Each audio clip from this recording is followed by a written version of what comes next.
Hello dears, welcome to the class. നമ്മുടെ രണ്ടാമത്തെ പാഠത്തിൻ്റെ പേരാണ് പലഹാരപ്പൊതി. അപ്പോൾ നമുക്ക് ക്ലാസ് തുടങ്ങിയാലോ? ആദ്യം ചെറിയൊരു പാട്ടാണ്. എന്താണത്? കാച്ചിയ മോരൊഴിച്ചൊപ്പി വടിച്ചിട്ടു, കാക്കേ പൂച്ചേ പാട്ടുകൾ പാടിയിട്ടു, മാനത്തമ്പിളി മാമനെ കാട്ടിയിട്ടു, മാമു കൊടുക്കുന്നു നങ്ങേലി. നങ്ങേലി എന്ന അമ്മ തൻ്റെ കുഞ്ഞിന് ചോറ് കൊടുക്കുന്നതാണ് പറയുന്നത്. എങ്ങനെയാണ്? കാച്ചിയ മോരൊഴിച്ചിട്ടാണ് ചോറ് കൊടുക്കുന്നത്. എന്നിട്ട് കാക്കേ പൂച്ചേ അങ്ങനെയുള്ള പാട്ടുകളൊക്കെ പാടി മാനത്തുള്ള അമ്പിളി മാമനെ കാട്ടിയിട്ടാണ് നങ്ങേലി ചോറ് കൊടുക്കുന്നത്. ഇതെഴുതിയിരിക്കുന്നത് ഇടശ്ശേരിയാണ്. ഞാനല്ല. പേരയ്ക്ക പഴുത്തപ്പോൾ നിറമാദ്യം കണ്ടതും കൈ ചൂണ്ടി പറഞ്ഞതും ഞാനല്ലേ. മാമ്പഴം മണത്തപ്പോൾ മൂക്കാദ്യം വിടർത്തതും കൈനീട്ടിച്ചാടിയതും ഞാനല്ലേ. നെയ്യപ്പം വെന്തപ്പോൾ നാക്കു നുണച്ചതും ഒളികണ്ണാൽ നോക്കിയതും ഞാനല്ലേ. പേരയ്ക്ക പറിച്ചതും കറുമുറാ തിന്നതും മാമ്പഴം മുറിച്ചതും ഗുളുകുളാ തിന്നതും നെയ്യപ്പം കടിച്ചതും കശകശാ തിന്നതും ഞാനല്ല കുഞ്ഞേട്ടൻ. പേരയ്ക്ക പഴുത്തത് ആദ്യം കണ്ടതും മാമ്പഴത്തിൻ്റെ മണം പിടിച്ചതും നെയ്യപ്പം വേവുന്നത് ഒളിക്കണ്ണാലെ നോക്കി കൊതിച്ചതുമെല്ലാം ഞാനാണ്. പക്ഷേ അതൊക്കെ പറിച്ച് കറുമുറാ തിന്നതും മുറിച്ച് ഗുളുകുളാ വിഴുങ്ങിയതും കടിച്ചു കുടഞ്ഞതുമൊന്നും ഞാനല്ല, അതൊക്കെ എൻ്റെ കുഞ്ഞേട്ടനാണ്. ഒരു പെൺകുട്ടി പറയുന്നതാണ് ഇത്. ഈ കവിത എഴുതിയിരിക്കുന്നത് പ്രശസ്ത കവയിത്രിയും അധ്യാപികയുമായ ലളിതാ ലെനിനാണ്. അവരുടെ കടൽ എന്ന ബാലസാഹിത്യ കവിതാ സമാഹാരത്തിൽ നിന്നുള്ളതാണ് ഞാനല്ല എന്ന ഈ മനോഹരമായ കവിത. കവിത ഈണത്തിൽ ചൊല്ലി നോക്കൂ. ഞാനല്ല എന്ന് കുട്ടി വീണ്ടും വീണ്ടും പറയാൻ കാരണമെന്താവും? പഴങ്ങളും പലഹാരങ്ങളും തിന്ന കുറ്റത്തിൽ നിന്ന് രക്ഷപ്പെടാനും ആ കുറ്റം ചേട്ടൻ്റെ തലയിൽ കെട്ടിവെക്കാനും വേണ്ടിയാണ് കുട്ടി അങ്ങനെ പറയുന്നത്. നിങ്ങൾക്കെപ്പോഴെങ്കിലും ഈ കവിതയിലെ ചേട്ടൻ്റെയോ അനുജത്തിയുടെയോ അവസ്ഥയുണ്ടായിട്ടുണ്ടോ?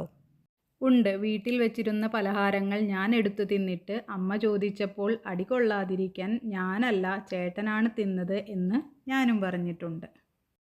കയ്പും മധുരവും. ഞാനല്ല എന്ന് പറയുന്ന മറ്റൊരു കുട്ടിയെ പരിചയപ്പെടാം. കഥ വായിക്കൂ. കഥയുടെ പേര് മുന്തിരിങ്ങ. അമ്മ കുറേ മുന്തിരിങ്ങ വാങ്ങിക്കൊണ്ടുവന്നു. ഉച്ചഭക്ഷണത്തിനു ശേഷം കുട്ടികൾക്ക് കൊടുക്കാനാണ്. മുന്തിരിങ്ങ ഒരു പിഞ്ഞാണിയിലാക്കി മേശപ്പുറത്തു വെച്ചു. ഏറ്റവും ഇളയ മകനായ വാന്യ അത് കണ്ടു. മുന്തിരിങ്ങ അവൻ ആദ്യമായി കാണുകയാണ്. അവൻ അതിൽ നിന്ന് ഒരെണ്ണം എടുത്ത് മണത്തു നോക്കി. കൊതി തോന്നിപ്പിക്കുന്ന മണം. മണത്തിട്ടും അവന് മതി വന്നില്ല. അവനത് മണത്തുകൊണ്ടേയിരുന്നു. ഒരു മുന്തിരിങ്ങ തിന്നണമെന്ന് വാന്യയ്ക്ക് കലശലായ മോഹം. മുന്തിരിങ്ങയുടെ ചുറ്റും പറ്റിക്കൂടി നടന്നു. പിന്നെ മുറിയിൽ ആരുമില്ലാത്ത തക്കം നോക്കി അവൻ ഒരു മുന്തിരിങ്ങ എടുത്തു തിന്നു. ഭക്ഷണത്തിനുള്ള സമയമായി. അമ്മ വിളിച്ചു പറഞ്ഞു, മക്കളെ, ഊണിന് സമയമായി, എല്ലാവരും വന്നോളൂ, അച്ഛനെയും വിളിച്ചുകൊള്ളൂ. അച്ഛനും കുട്ടികളും വന്ന് തീൻമേശയ്ക്ക് ചുറ്റുമിരുന്നു. അമ്മയ്ക്കൊരു സംശയം. മുന്തിരിങ്ങയിൽ ആരോ കൈവച്ചിരിക്കുന്നു. അവരത് എണ്ണി നോക്കി. ഒരെണ്ണം കുറവ്. അമ്മ ചോദിച്ചു, മക്കളെ, നിങ്ങൾ ആരെങ്കിലും മുന്തിരിങ്ങ എടുത്തു തിന്നോ? ഒരെണ്ണം കുറവുണ്ടല്ലോ. എല്ലാ കുട്ടികളും ചേർന്ന് വിളിച്ചു പറഞ്ഞു, ഇല്ല. വാന്യയുടെ മുഖം ചെമ്പരത്തിപ്പൂ പോലെ ചുവന്നു. അവനും വിളിച്ചു പറഞ്ഞു, ഇല്ല, ഞാൻ മുന്തിരിങ്ങ തിന്നില്ല. അപ്പോൾ അച്ഛൻ പറഞ്ഞു, നിങ്ങൾ ആരും മുന്തിരിങ്ങ തിന്നില്ല എന്ന് പറയുന്നു. അപ്പോൾ പിന്നെ ഒരു മുന്തിരിങ്ങ എവിടെ പോയി? ഒരെണ്ണം ആരെങ്കിലും എടുത്തിരിക്കുമെന്നത് തീർച്ച. കുട്ടികളല്ലേ, നല്ല മുന്തിരിങ്ങ കണ്ടാൽ കൊതി വരും. ഒരെണ്ണം എടുത്തു തിന്നു എന്നു വരും. അതൊരു തെറ്റല്ല. ഞാൻ നിങ്ങളെ ആരെയും കുറ്റപ്പെടുത്തുന്നില്ല. പക്ഷേ ഒരു കാര്യം ഓർത്ത് എനിക്ക് പേടിയാകുന്നു. മുന്തിരിങ്ങ തിന്നയാൾ വലിയ കുഴപ്പമാണ് കാണിച്ചിരിക്കുന്നത്. മുന്തിരിങ്ങയിൽ ഒരു കുരുവുണ്ട്. അറിയാതെ ആരെങ്കിലും കുരു വിഴുങ്ങിയിട്ടുണ്ടെങ്കിൽ നാളത്തേക്ക് അവൻ മരിച്ചു പോകും.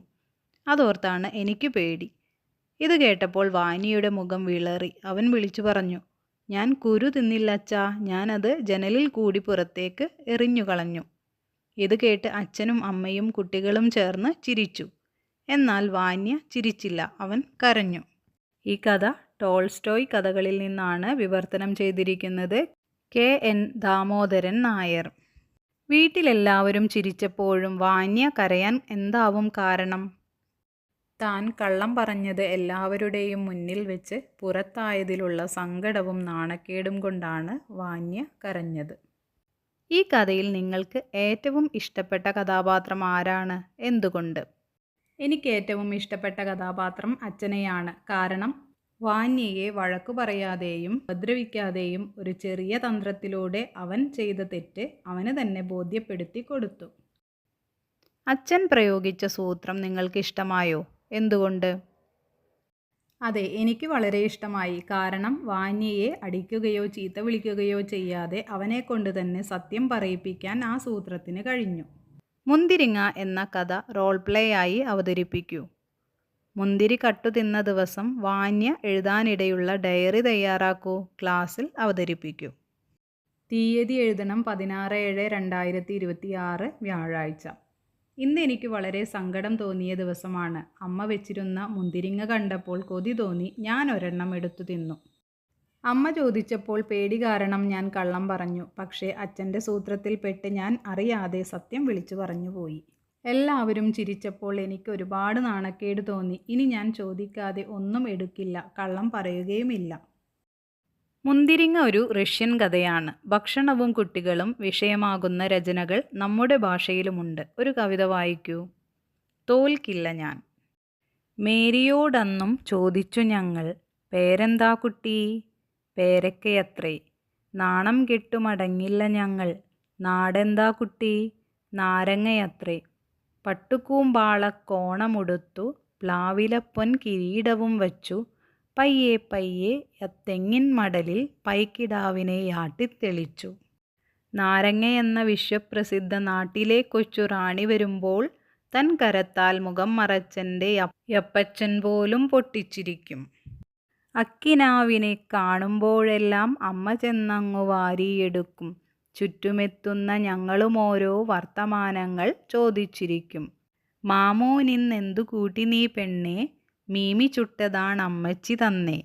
കള്ളി നീ അതിലെന്തൊക്കെ തിന്നു? മുള്ളു മാത്രം ഞാൻ തുപ്പിക്കളഞ്ഞു. കണ്ണു രണ്ടും വയറ്റിൽ മുളച്ച് വൻമരങ്ങളായി വന്നാലോ പെണ്ണേ? മാന്തളിനൊറ്റ കണ്ണല്ലേയുള്ളൂ. മാറി നിന്നവൾ കൊഞ്ഞനം കാട്ടും. എഴുതിയിരിക്കുന്നത് KC ഫ്രാൻസിസ്. കൃതി പുതിയ മനുഷ്യൻ. കുട്ടിക്കാലത്തെ മനോഹരമായ കളികളും കുസൃതികളുമാണ് ഈ കവിതയുടെ പ്രമേയം. കളിച്ചുകൊണ്ടിരിക്കുന്ന മേരിയോട് പേരും നാടും ചോദിക്കുമ്പോൾ അവൾ തമാശയായി പേര് പേരക്ക എന്നും നാട് നാരങ്ങ എന്നും പറയുന്നു. പ്ലാവില കൊണ്ട് കിരീടവും കുമ്പാളക്കോണം കൊണ്ടുടുപ്പും ഉണ്ടാക്കി തെങ്ങിൻ മടലിനെ പശുക്കുട്ടിയായി ഓടിച്ച് അവൾ സ്വയം ഒരു കൊച്ചു റാണിയായി മാറുന്നു. മകളുടെ ഈ കുസൃതി കണ്ട് അവളുടെ അപ്പച്ചൻ പോലും മുഖം മറച്ചു പിടിച്ച് പൊട്ടിച്ചിരിക്കും. മകളുടെ കളി കണ്ട അമ്മ അവളെ വാരിയെടുത്ത് ഉമ്മ വയ്ക്കുന്നു. ആ സമയം അമ്മ ചുട്ടുതന്ന മീൻ തിന്നുകയാണെന്ന് അവൾ മറ്റുള്ളവരോട് പറയുന്നു. മീൻ തിന്നാൽ അതിൻ്റെ 2 കണ്ണും വയറ്റിൽ മുളച്ച് വലിയ മരമാകുമെന്ന് പറഞ്ഞ് അവർ അവളെ പേടിപ്പിക്കാൻ നോക്കുന്നു.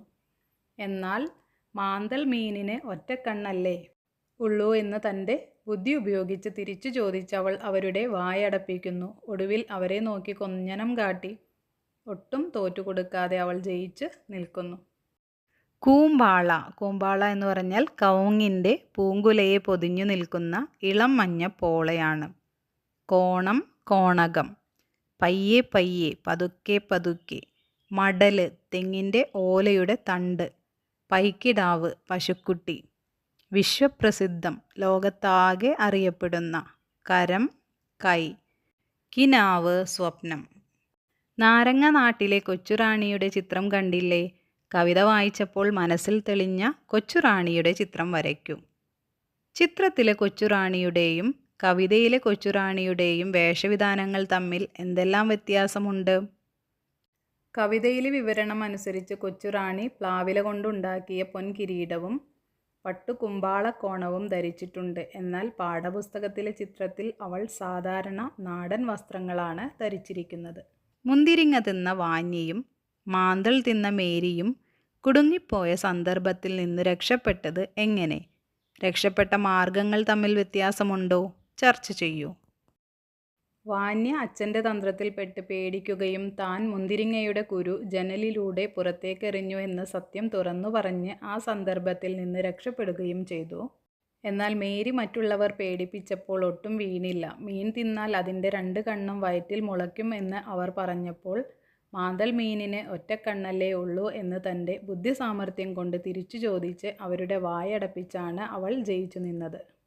ചുരുക്കത്തിൽ വാന്യ കള്ളത്തരം സമ്മതിച്ച് രക്ഷപ്പെട്ടപ്പോൾ മേരി തൻ്റെ ബുദ്ധിപരമായ മറുപടിയിലൂടെ ഒട്ടും തോറ്റുകൊടുക്കാതെയാണ് രക്ഷപ്പെട്ടത്. ചില പലഹാരക്കൊതിയന്മാരുടെ കഥ വായിക്കാം. പലഹാരക്കൊതിയന്മാർ. വലിയങ്ങാടിയിലെ വലിയ ചങ്ങാതിമാരാണ് ചോണനും മണിയനും. ഒരു ദിവസം ചോണൻ ധൃതിയിൽ എവിടേക്കോ പോണത് മണിയൻ കണ്ടു. എങ്ങോട്ടാണ് അവനിങ്ങനെ ഓടുന്നത്? മണിയൻ പിറകെ ചെന്നു. പൊന്നാനി ചന്ത വരെ പോണെൻ്റെ മണിയാ, വഴിമാറ്, തീരെ നേരല്ല. പറഞ്ഞു തീരും മുമ്പേ ചോണൻ ഓടാൻ തുടങ്ങി. പൊന്നാനി ചന്തയിൽ എന്താണിത്ര വിശേഷങ്ങൾ? അതറിയാൻ മണിയന് തിടുക്കമായി. അപ്പോൾ നീ അറിഞ്ഞില്ലേ അപ്പാണ്യം? മണിയനൊന്നും മനസ്സിലായില്ല. അവൻ ആദ്യമായിട്ടാണ് അപ്പാണ്യം എന്ന വാക്കു തന്നെ കേൾക്കുന്നത്. അപ്പാണ്യോ? എന്താണത്? മണിയൻ്റെ ചോദ്യം കേട്ട് ചോണനു ശരിക്കും ദേഷ്യം വന്നു. കഷ്ടം തന്നെ ഇവൻ്റെ ഒരു കാര്യം. അപ്പാണ്യം എന്താണെന്ന് അറിയാത്ത ഉറുമ്പുകളുണ്ടോ? അപ്പാണ്യം എന്ന് പറഞ്ഞാൽ അപ്പവാണിഭം. പൊന്നാനി ചന്തയിലാണ് മണിയ അപ്പത്തിൻ്റെ വാണിഭം. പൊടി പൊടിച്ച അപ്പക്കച്ചോടാണ്. മനസ്സിലായോ? അപ്പത്തിൻ്റെ ചന്തയോ? മണിയൻ കണ്ണുമിഴിച്ചു നിന്നുപോയി. കോഴിക്കോട്ടെ ഈ വലിയങ്ങാടിയിൽ കിട്ടാത്ത എന്തപ്പങ്ങളാണ് അപ്പാണ്യത്തിൽ ഉണ്ടാവുക? നെയ്യലുവ, കറുത്തലുവ, വെളുത്തലുവ, മഞ്ഞലുവ, ചോന്നലുവ, പച്ചലുവ, മഞ്ഞ ജിലേബി, വെള്ള ജിലേബി, ചോന്ന ജിലേബി, ചക്ക വറുത്തത്, ചേന വറുത്തത്, കായ വറുത്തത്, കപ്പ വറുത്തത്, ഈത്തപ്പഴം പൊരി, 6-ാം നമ്പർ, മൈസൂർ പാക്ക്, കല്ലുമ്മക്കായ പൊരിച്ചത്. ഇവയൊക്കെയല്ലേ പലഹാരങ്ങൾ? മസാല ദോശ, നെയ് റോസ്റ്റ്, പൊറോട്ട, കൊഴുക്കട്ട, അട, വട, പക്കവട, ഉണ്ട, ബോണ്ട, സുഗിയൻ, ചിക്കൻ റോൾ, മുട്ട പപ്സ്, പഴംപൊരി, നെയ്യപ്പം, ഇടിയപ്പം, കലത്തപ്പം, കാരോലപ്പം, കായപ്പം, ഈന്തപ്പം, ഊത്തപ്പം, അച്ചപ്പം. ഇവയല്ലേ അപ്പങ്ങൾ? ഈ അപ്പങ്ങൾ തിന്നാൻ വേണ്ടി മാത്രം ഇത്രയും ദൂരം വെറുതെ പോണോ ചോണ? ഇക്കാലത്തുമുണ്ടോ ഇങ്ങനെയുള്ള മണ്ടനുറുമ്പുകൾ? മണിയൻ്റെ സംശയം കണ്ട് ചോണന് പുച്ഛം തോന്നി. ഇവൻ എങ്ങനെ എൻ്റെ ചങ്ങാതിയായി? നീ മുട്ടസുർക്ക എന്ന് കേട്ടിട്ടുണ്ടോടാ മണിയാ? മുട്ടസുർക്കയോ? എന്താണത്? മുട്ടമാല തിന്നിട്ടുണ്ടോ? ഇല്ല ചോണ, എന്താണത്? ഈ കോഴിമുട്ടയുടെ ഉണ്ണിയില്ലേ, മഞ്ഞക്കരു, അതുമാത്രം എടുത്ത് ഉടച്ചുടച്ച് ചെറിയ ചെറിയ ഓട്ടകളുള്ള ചിരട്ടയിലൂടെ നൂല് പോലെയാക്കി പഞ്ചാര പാവിലൊഴിച്ച് അലിയിച്ചലിയിച്ചങ്ങനെ ഇങ്ങനെ ഉണ്ടാക്കുന്നതാണെൻ്റെ മണിയോ ഈ മുട്ടമാല. ഹാ, അതിൻ്റെയൊരു മണം, അതിൻ്റെയൊരു രുചി, അതിൻ്റെയൊരു ചന്തം. നാവിലിട്ടാൽ അലിഞ്ഞലിഞ്ഞങ്ങനെ പോകും നമ്മൾ. നാവിലിട്ടാൽ അലിഞ്ഞലിഞ്ഞു പോകുന്ന നൂല് പോലുള്ള മുട്ടമാലയെക്കുറിച്ച് മണിയനൊന്നും കേട്ടിട്ടുണ്ടായിരുന്നില്ല. അപ്പോൾ മുട്ടയുടെ വെള്ളക്കരു അവർ എന്തു ചെയ്യും? വെറുതെ കളയുമോ? മണിയന് സംശയമായി. ഹേയ് ഇല്ല, അത് പതപ്പിച്ച് മധുരം ചേർത്ത് കേക്ക് രൂപത്തിൽ ഉണ്ടാക്കുന്നതാണ് മണിയ മുട്ടസുർക്ക. നിൽക്കടാ ചോണ, എന്നാൽ ഞാനും വരാം. കൊതിമൂത്ത മണിയൻ ചോണൻ്റെ പിന്നാലെ ഓടി. പൊന്നാനി ചന്തയിലേക്കുള്ള ഓട്ടത്തിനിടയിൽ മുട്ടമാലയുടെ മണവും രുചിയും ഓർത്ത് മണിയൻ്റെ വായിൽ വെള്ളം നിറഞ്ഞു പുറത്തേക്കൊഴുകി. കല്ലായി പുഴയും കവിഞ്ഞ് കുറേ വെള്ളം കടലിലേക്കും ഒഴുകി. ഈ കഥ എഴുതിയിരിക്കുന്നത് വിജയൻ കോതമ്പത്ത്. അപ്പാണ്യത്തിനു പോയ പലഹാരക്കൊതിയന്മാർ എന്ന കൃതിയിൽ നിന്ന്. അപ്പച്ചന്തയിലെ വിശേഷങ്ങൾ വായിച്ചപ്പോൾ നിങ്ങൾക്ക് രസകരമായി തോന്നിയ വാക്കുകൾ ഏതെല്ലാം? അപ്പാണ്യം, പലഹാരക്കൊതിയന്മാർ, പൊടിപൊടിച്ച അപ്പക്കച്ചവടം, കണ്ണുമിഴിച്ചു നിന്നുപോയി, മുട്ടമാല, മുട്ടസുർക്ക, കൊതിമൂത്ത ഉറുമ്പ്, മണ്ടനുറുമ്പുകൾ. പലഹാരങ്ങളുടെ പേരുകൾ എഴുതൂ. അവ അക്ഷരമാലാക്രമത്തിൽ പട്ടികയാക്കൂ. അച്ചപ്പം, അട, 6-ാം നമ്പർ, ഇടിയപ്പം, ഈന്തപ്പം. ഈന്തപ്പഴം പൊരി, ഉണ്ട, ഊത്തപ്പം, കപ്പ വറുത്തത്, കലത്തപ്പം, കല്ലുമ്മക്കായ പൊരിച്ചത്, കറുത്ത ഹൽവ, കായ വറുത്തത്, കായപ്പം, കാരോലപ്പം, കൊഴുക്കട്ട.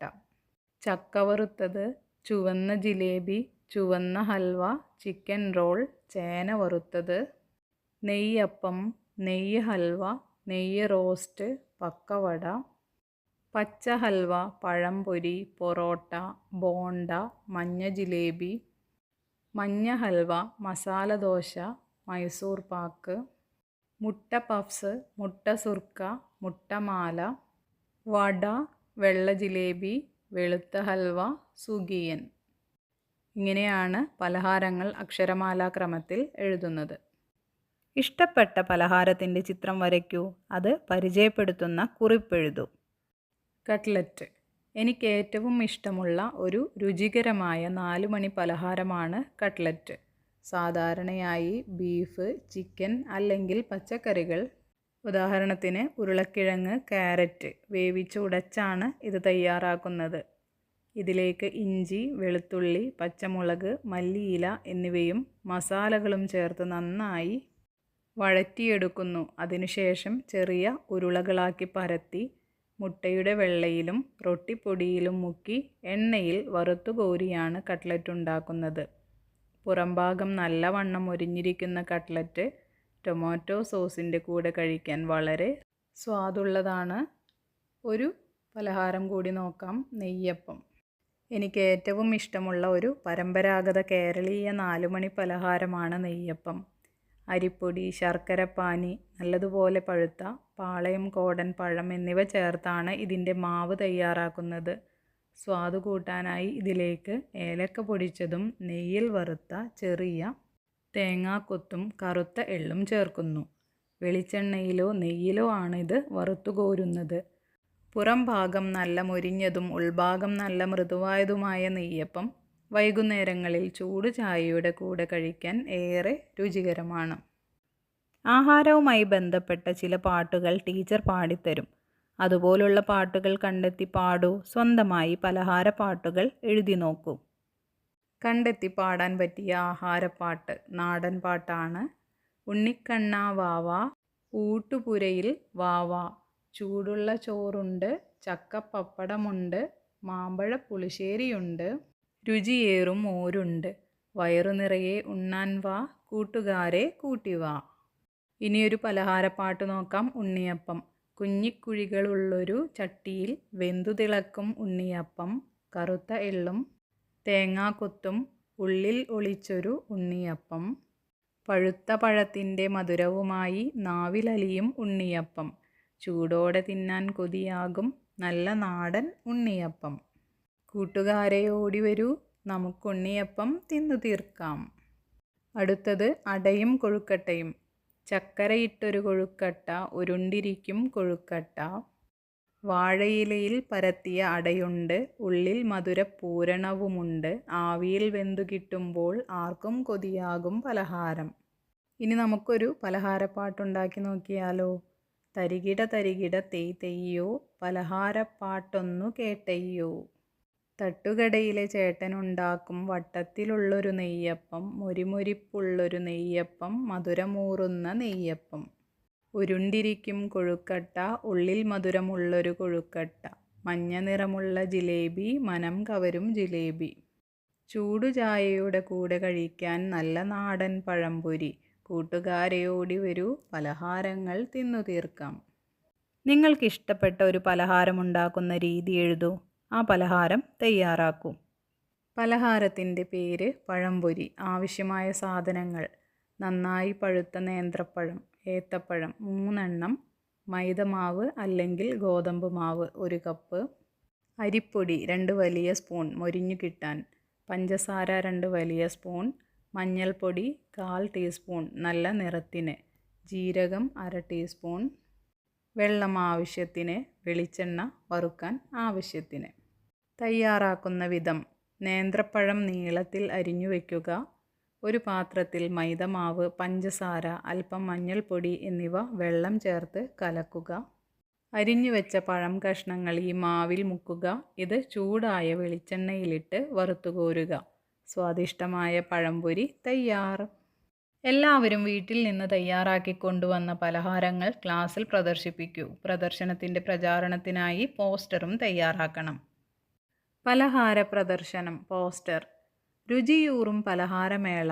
വരൂ, ആസ്വദിക്കൂ, നാവിൻ തുമ്പിൽ അമൃത് നിറയ്ക്കൂ. ഞങ്ങളുടെ ക്ലാസ്സിലെ കൂട്ടുകാർ വീടുകളിൽ നിന്നും സ്നേഹത്തോടെ തയ്യാറാക്കിക്കൊണ്ടുവരുന്ന വൈവിധ്യമാർന്ന നാടൻ പലഹാരങ്ങളുടെ ഒരു വലിയ പ്രദർശനം ഒരുക്കുന്നു. പ്രധാന രുചികൾ: മൊരിഞ്ഞ നെയ്യപ്പവും ഉണ്ണിയപ്പവും, മധുരമുള്ള ഹൽവയും ജിലേബിയും, നല്ല ചൂടുള്ള പഴംപൊരിയും കട്ട്ലറ്റും, മലബാറിൻ്റെ മുട്ടമാലയും മുട്ടസുർക്കയും. എല്ലാവർക്കും ഹൃദയം നിറഞ്ഞ സ്വാഗതം. സ്ഥലം 3-ാം ക്ലാസ് മുറി. തീയതി നാളെ രാവിലെ 10 മണി മുതൽ. പൊന്നാനി ചന്തയിലേക്കുള്ള ഓട്ടത്തിനിടയിൽ മുട്ടമാലയുടെ മണവും രുചിയും ഓർത്ത് മണിയൻ്റെ വായിൽ വെള്ളം നിറഞ്ഞു പുറത്തേക്കൊഴുകി. കല്ലായി പുഴയും കവിഞ്ഞ് കുറേ വെള്ളം കടലിലേക്കും ഒഴുകി. കൊതിമൂത്ത ഉറുമ്പുകൾക്ക് അപ്പാണ്യത്തിന് എത്തിച്ചേരാൻ കഴിഞ്ഞോ? അവർക്ക് മതിവരുവോളം അപ്പം കിട്ടിയോ? കഥ പൂർത്തിയാക്കി പറയൂ, എഴുതൂ. കഥയുടെ തുടർച്ച. അങ്ങനെ വായിൽ നിന്നും വെള്ളമൊഴുക്കി മണിയനും ചോന്നനും കൂടെ കിലോമീറ്ററുകൾ ഓടി ഒടുവിൽ പൊന്നാനി ചന്തയിൽ എത്തിച്ചേർന്നു. ചന്തയിലെത്തിയ ഉറുമ്പുകൾ കണ്ടത് അപ്പങ്ങളുടെ ഒരു വലിയ മല തന്നെയാണ്. വട്ടത്തിലുള്ള നെയ്യപ്പങ്ങളും മഞ്ഞയും ചുവപ്പും നിറമുള്ള ജിലേബികളും നൂലുപോലെയുള്ള മുട്ടമാലകളും അവിടെ നിരനിരയായി വെച്ചിട്ടുണ്ടായിരുന്നു. ചന്തയിലെ വലിയ തിരക്കിലൂടെ ചോന്നനും മണിയനും പതുക്കെ പലഹാര കൂമ്പാരത്തിനടുത്തേക്കടുത്തു. അവിടെ പലഹാരം വാങ്ങാൻ വന്ന ആളുകൾ താഴെയിട്ട മുട്ടമാലയുടെയും ഹൽവയുടെയും വലിയ കഷ്ണങ്ങൾ അവർക്ക് കിട്ടി. കൊതിമൂത്ത ആ കുഞ്ഞുറുമ്പുകൾക്ക് അപ്പാണ്യത്തിൽ എത്തിച്ചേരാൻ കഴിഞ്ഞെന്നു മാത്രമല്ല, അവർക്ക് മതിവരുവോളം അപ്പങ്ങൾ തിന്നാനും സാധിച്ചു. വയറു നിറയെ പലഹാരങ്ങളും കഴിച്ച് ബാക്കി വന്ന മധുരപലഹാര കഷ്ണങ്ങളും ചുമലിലേറ്റി തങ്ങളുടെ കൂട്ടുകാരെ കാണിക്കാനായി അവർ സന്തോഷത്തോടെ വലിയങ്ങാടിയിലേക്ക് മടങ്ങിപ്പോയി. ഓക്കെ ഡിയേഴ്സ്, അപ്പോൾ പാഠഭാഗത്തുള്ള എല്ലാ പ്രവർത്തനങ്ങളും പഠിക്കണം, ചെയ്തു നോക്കണം. മറ്റൊരു ക്ലാസ്സിൽ വീണ്ടും കാണാം. താങ്ക്